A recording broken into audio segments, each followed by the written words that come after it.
Bisa buron selama sepekan, pelaku pembunuhan wanita yang jasadnya ditemukan di jurang di Luwu Timur, Sulawesi Selatan ditangkap polisi. Tidak hanya tega membunuh, pelaku juga merampok dan memperkosa korban.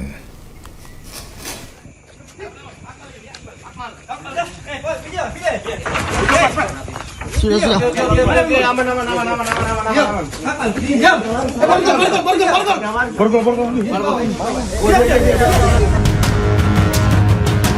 Inilah detik-detik penangkapan pembunuh wanita yang jasadnya dibuang ke dalam jurang di kawasan Gunung Kayu Langi, Luwu Timur. Agi, 23 tahun, ditangkap di lokasi persembunyiannya di Kecamatan Muara Badak, Kutai Kartanegara, Kalimantan Timur. Pelaku buron selama sepekan setelah membunuh korban.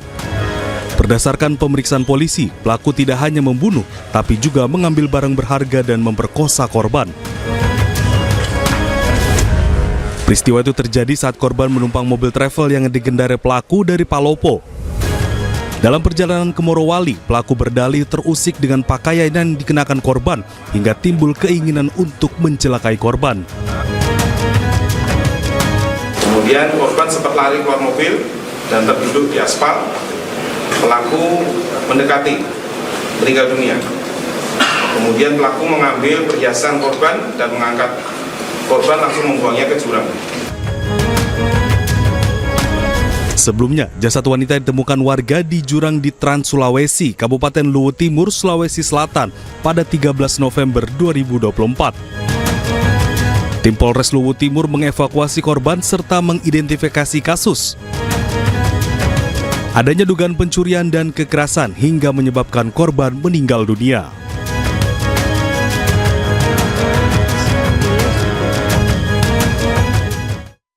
Sementara misteri kematian Lindawati yang tewas dihantam barbel akhirnya terungkap. Motifnya karena tersangka emosi, korban diduga menolak membayar angsuran gadai emas sehingga memukul kepala korban hingga tewas.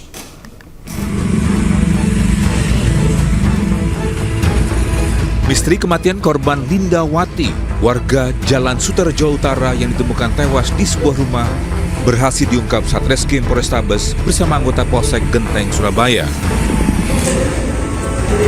Pelakunya adalah Andre Surya, 51 tahun, kekasihnya sendiri yang sudah 2,5 tahun tinggal bersama. Hasil penyidikan sementara oleh polisi sebelum terjadi pembunuhan. Korban dan tersangka sempat cekcok terkait angsuran gadai emas karena korban enggan membayar angsuran gadai emas. Akhirnya tersangka emosi dan mengambil barbel besi seberat 5 kg yang dihantamkan kepala korban hingga korban tewas. Karena kalau kekasihnya tewas, tersangka memberi kabar palsu kepada anak korban kalau korban tewas akibat jatuh di kamar mandi. Namun saat dievakuasi, kematian korban ditemukan banyak kejanggalan, diantaranya banyak luka lebam di tubuh korban dan luka robek di bagian bibir hingga hidung. Jadi yang bersangkutan itu datang ke rumah tersangka. Pada saat itu yang bersangkutan ada cekcok di situ.